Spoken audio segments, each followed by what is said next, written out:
There are books and books written about Muhammad that tell you, one thing we know for sure about this man, he had an outside source of information. One book I've got says the Quran was written by a committee, because they've established so well that there's information in there that an Arabian shouldn't have known. He must have had someone from the outside bringing him this information. So they say, one thing we know for sure, he had an outside source of information. Now, he said this book was a revelation. So they say, you see, he was a liar. He got it from somewhere, he put it in a book, and he gave it to someone, telling him it was from God. He was a liar. Other people write books and books on the subject of Muhammad, and they say, one thing we know for sure, he thought he was a prophet. He was crazy. Because they look at his life very carefully, and they see episodes like, for example, when he hid in the cave with Abu Bakr. He was running from the whole city who wanted to kill him, and he hid in the cave, and when the Meccans came running up to the cave to kill them, what did he say to his friend? Did he tell him, see if you can find a back way out of the cave? What he told his friend was, relax. He was telling him, I see what you see, but he said, God is with us. God will save us.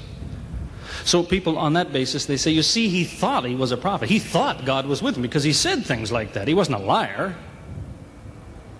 They never seem to realize that one man can't be both.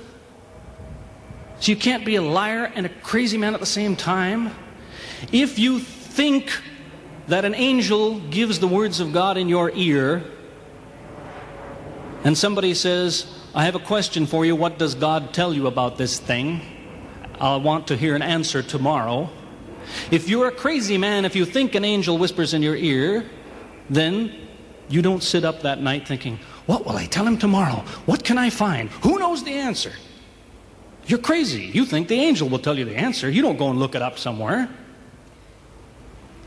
You see, you can't be a liar and a crazy man at the same time. You can be one or the other, or neither, but you can't be both. You see, I read two non-Muslim biographies of Muhammad. One was by Rodenson, who's an atheist, who hated the man. But many interesting things come up about his life that I had to wonder about. One story that's told is that when he was an older man, he had a son named Abraham. The son died when the child was 2 years old. The same day the boy died, there was an eclipse of the sun. The sky went dark. And the Muslims came running to their prophet and said, look, it's a miracle. Your child died and the sky went dark in sadness. It occurred to me, see, if he was a crazy man, he'd probably believe what they said. He'd probably think, yes, it's a miracle. My child died, the sky is dark. Yes, it's a miracle. If he was a crazy man. If he was a liar, he would have taken advantage of it. He would have said, yes, right, my child died, the sky is dark, you tell everyone, it proves I'm a prophet. It's a miracle. But what did he do? He became angry with the Muslims. He told them that was nonsense. He was angry with them. How dare you say that? He said, the sun and the moon are signs of God, and they don't worry themselves about the birth of a man or the death of a son of Muhammad. Doesn't look very crazy. He doesn't look much like a liar. Now you have a third alternative, of course, which people tell you all the time. They say, no, he was not a liar. He was not a crazy man. He was deceived by the devil. Deceived by the devil. It's an interesting idea. But whatever you say, you better be ready to back it up. There's a lot of difficulties with that idea. For example, there is a verse in the Quran which tells the reader about a good habit to develop. It tells him, before you read this book, always say, A'udhu billahi minash shaitani rajim, which means, I take refuge in God from Satan the rejected. Is this Satan who wrote this? Who said, before you read my book, ask God to save you from me? Is that Satan who wrote that? As Jesus said, if Satan is divided against himself, then his kingdom will fall. He's fighting against his own interests. So let me finish with a story that illustrates a point. As I said, there's many theories and many explanations around. Many explanations. But an explanation, something somebody tells you, is just so much air coming out of his mouth unless he has proof and unless he offers you something that you can use to falsify it. You see, there's many theories of how do the planets go around the sun and how do the stars burn and all the rest of it. Many theories. Most of them are just so much wind. Scientists pay no attention to them because they don't contain something that could be checked to prove it false.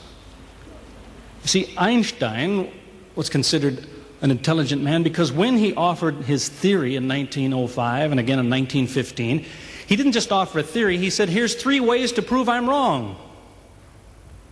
Now it's worth listening to. He's told me, here's 3 different things you can do. If you can do this, I'm wrong. Here you are. Is there anything like that in Christianity? Has the Christian ever said, you want to prove I'm wrong? All you have to do is this. Has he ever done that? The Quran is filled with that kind of thing, filled with it. Saying, you want to prove this book is wrong? Do this. Prove it. Go ahead. Do it. Filled with that kind of thing.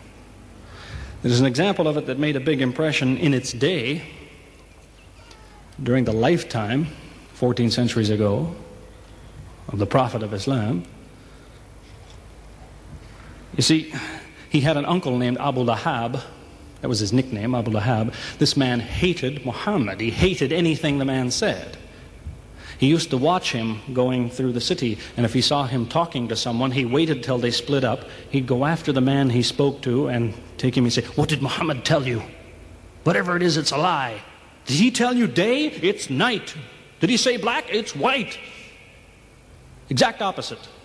Whatever he heard the Muslims say, he said the opposite. That was the way his mind worked. There's a little chapter of the Quran called Lahab, and it says about this man that he'll never change. It condemns him to hell, Jahannam. You see, if the man had ever become a Muslim, the Muslims would believe, well, now he's not condemned anymore. You see, for 10 years before Abu Lahab died, that was a part of the Quran. And the Muslims could come to Abu Lahab and say, do you know, it's been revealed to us in our book that you will never be a Muslim. God says you will never be a Muslim. For 10 years they told him that. All he had to do was say, well, your book is wrong. I want to be a Muslim. What do you think of your book now? That's all he had to do. He had 10 years to think about it. And that's the way he was. See, if somebody is your enemy, you don't come to him and say, you want to prove I'm wrong? Here, say this. Come on, say it. If all you have to do is say the words and I'm wrong, you finish me. He never did it. See, this is one of many cases of something that was offered that could have been falsifiable.